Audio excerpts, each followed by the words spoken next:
Happy Sunday, everybody! You're watching Dr. Gregory's Meta Moments, and I'm Dr. Gregory. This is episode 6 of Dr. Gregory's Meta Moments, and I've taken a bit of a hiatus in the last couple of weeks for personal reasons, and I'll be telling you more about that soon. However, today we're going to be discussing the book Boundless. I've talked about it a few episodes ago, but this particular chapter or part of the chapter is really exciting because it actually connects very well to The Biology of Belief by Bruce Lipton.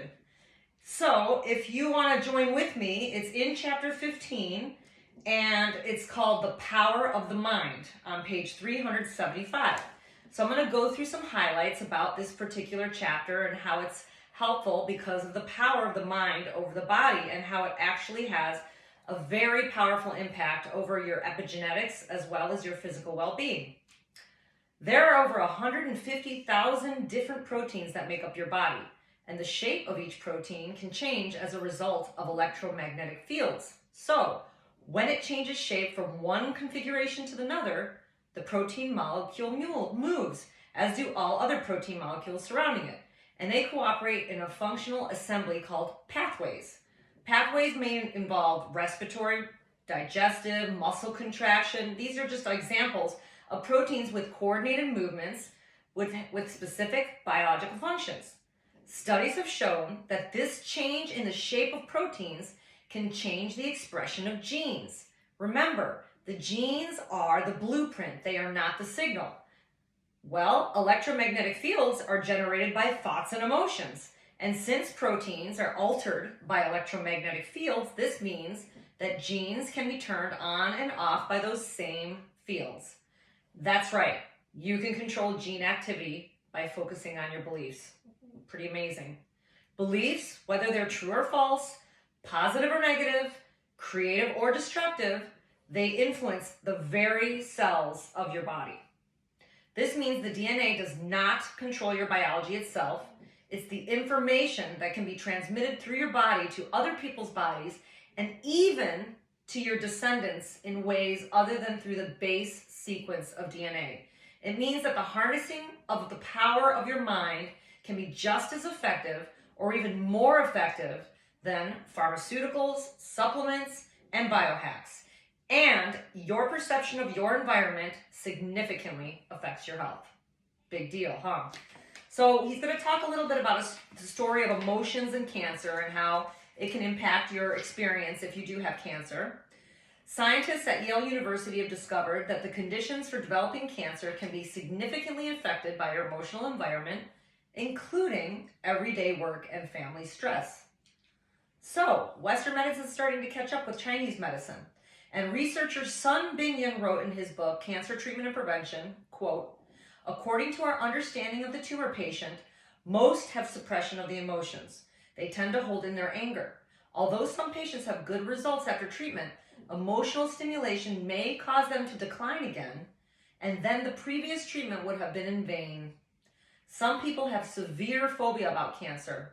Before they know the real disease, they have a lot of suspicion. Once they know they have the cancer, their whole spirit breaks down. This kind of spiritual state is very bad for the treatment." Author and researcher Jia Kun says this. He gives 10 recommendations for cancer prevention. So in addition to having a good environment, personal hygiene, and getting proper amounts of physical activity and rest, having good eating habits and avoiding smoking, he states emotional changes such as worry, fear, hesitation, anger, irritation, and nervousness should be prevented. Mental exhaustion is harmful and life should be enriched with entertainment. Very interesting. Going down, tumor-relevant lymphocyte populations. Lymphocytes are your warriors in your bloodstream. There are some specific ones called natural killer cells, and they attack cancer cells. They're also known as NK cells. They have receptors for various neuropeptide proteins, including those that are released during stress. So there's a tremendous connection. It means that an NK cell activity can be influenced by emotions. And the level of NK cell activity has been shown in research to be a very good predictor of breast cancer outcome. And the loss of natural killer cell activity in cancer patients has been shown to be correlated with an increase in the patient's stress levels, lack of social support, and fatigue or depression. Incredible. So now we're going to move on through some holistic healing strategies. And beyond that, actually next week, I'm going to keep this same chapter going because they talk a lot about spiritual strategies as well that can help you. But we're going to stick to the holistic healing strategies this week because it's a pretty lengthy chapter. So we're going to start with Qigong, if I'm pronouncing it correctly. It's literally translated to be as life energy cultivation. Qigong is a system of coordinated body postures and movements and breathing and meditation, and it's used in traditional Chinese culture to promote health and spirituality. It basically allows access to higher realms of awareness and awakens your true nature. It typically coordinates slow, flowing movements with deep, rhythmic breathing and a calm, meditative state of mind. Another possible strategy would be acupuncture. Now, most of us know acupuncture to be used for pain processes. I certainly did. People do use acupuncture also for infertility. I actually used it for infertility, and it worked. But in this case, it's not only effective for treating pain, it's also for increasing the amount of qi, which is your life force energy. It flows through specific meridians in your body, your qi. So, what acupuncture can do in this case is it can cause a series of events in the central nervous system resulting in a release of adenosine. And that may deactivate the fight or flight in the sympathetic nervous system. Fight or flight is essentially the cortisol response or the stress response. So you can actually have an effect on the meridians or the flow of energy through the use of acupuncture and therefore be able to deactivate those fight or flight signals in your body, hence de-stress. All right, so moving on. This is a concept I've never used before, but I'm certainly going to try it.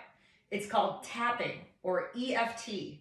It's known as emotional freedom technique, and it's pretty similar to acupuncture, but instead of using meridian points with needles, you use them by tapping on them with your fingertips.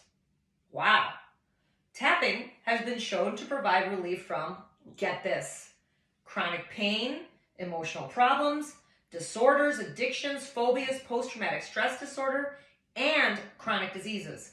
For example, research done at Harvard Medical School said that during the last decade found the brain's stress and fear responses are controlled, or in the last decade, they found that the brain's stress and fear responses are controlled by an almond-shaped part of your brain called the amygdala, and it can be down-regulated by stimulating the meridian process. Pretty cool. Other studies have shown tapping can reduce cortisol by up to 50%. Wow, that's incredible. It can be also used for things like, let's say, general anxiety. So they're going to give you an example of how to work it. Let's say you identified anxiety to be your problem, or a situation, or just in general, whatever. It doesn't matter. Then you compose a statement saying you want to deal with this statement. I feel very anxious right now. Okay, good. You've acknowledged that. Now you follow the statement with an affirmation of deeply and completely accepting yourself. For example, even though I feel this anxiety, I deeply and completely accept myself.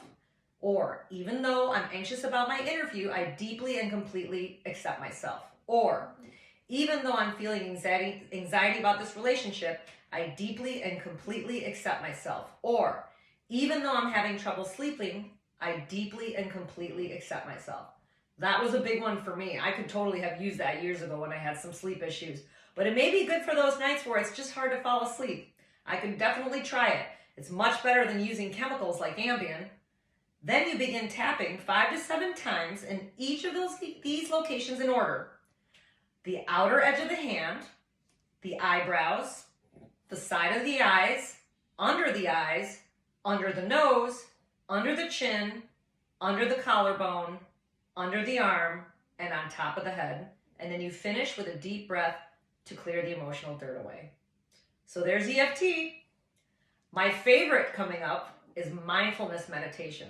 This is the one I use the most as a technique and I consider it exercise for your mind, just like you exercise your body. If I offered you a pill that could increase your levels of stem cells, lengthen your telomeres, discontinue beta amyloid plaques in your brain, improve your memory and attention, boost serotonin, repair DNA, regulate inflammation, increase the strength of the immune system, repair skin, bone, cartilage, muscle cells, increase growth hormone levels, and enhance neural connections in your brain, would you take that pill? I know I would. But guess what? This priceless pill is free, and it's backed by research. And guess what it's called? Mindfulness meditation. Yes, it's doable. You don't need to stick something in your mouth. You don't need to buy anything. So just take a seat in a comfortable place and pay attention to your breath. And when your attention wanders, which it will, even people who are skilled meditators, their mind will wander. But just remember to return it back to your breath. So here's some good steps, some basic step-by-steps of how to meditate. 1, take a seat on the floor or the ground, the chair, a cushion, a park bench, anything which you can sit comfortably for 5 to as much as 45 minutes. 2, strengthen your upper body so your head and shoulders comfortably rest on top of your vertebrae. So make sure it's straight. 3, let your hands drop into the tops of your legs and lightly rest on your thighs. 4, drop your chin a little and let your gaze fall gently downward. It helps to gently rest the tongue against the roof of the mouth, and your eyes could be open or closed. I prefer closed. 5, if possible, breathe through your nose and bring your attention to your breath and feel your breath as it goes in and out. 6, most likely your attention will leave your breath and wander, but don't worry, there's no need to try to stop this from happening. That's not the point. When you notice your mind wandering, don't judge yourself or think you're failing. Instead, gently return your attention to the breath. 7, before, my dog is snoring. She's my little Frenchie in the corner. She's so cute. 7, before making any physical adjustments, such as scratching an itch or pausing for a moment, with intention, shift at a moment you choose, and this creates space between you and the experiment and what you choose to do. 8, when you're ready, gently lift your gaze, and if your eyes are closed, you can now open them. Take a relaxed, focused moment. Notice any sounds in the environment and how your body feels, any thoughts or emotions you have, and after you've paused, simply move on and continue with your day. That's it. It's that easy. Box breathing apparently happens to be a very helpful and effective method of breathing during a meditation, and it helps you focus yourself on breathing. Basically, you count 4 as you breathe in. 1, 2, 3, 4, and then you hold for 4 seconds. 1, 2, 3, 4. To the count of 4, you breathe out, and to the count of 4, you hold again. So 4, 4, 4, and 4. Just remember to hold in between. Now, I know we don't have much time for visualization and yoga, so I'll probably have to push this off to another day, but just know that visualization is an excellent way to bring your mood. In fact, I use this even during a meditation. I visualize the most peaceful, the most amazing outcomes that I look for in life. The ones that give me chills, the ones that make me giddy. For instance, a situation that you've been wanting, a goal you've been wanting to achieve, a person you've been wanting to meet, or maybe a conversation that you were potentially dreading. How about you visualize the best case scenario? How about you visualize exactly what you have wanted it to be? And when you do, really feel the details, what it smells like in there, what your hair looks like, what you're dressed like, what the other people around you are like, if you're alone or with people for that matter, what the environment is like. And then even the wording, that's very important. When you start visualizing in that way, you can see these mind movies go through, and honestly, I've had a lot of these come to fruition. It's like creating your own future in your head and then suddenly putting that energy out into your environment, that electromagnetic field, if you will, and having it come right back at you like karma. Thanks for watching, everybody. This was episode 6. Love you.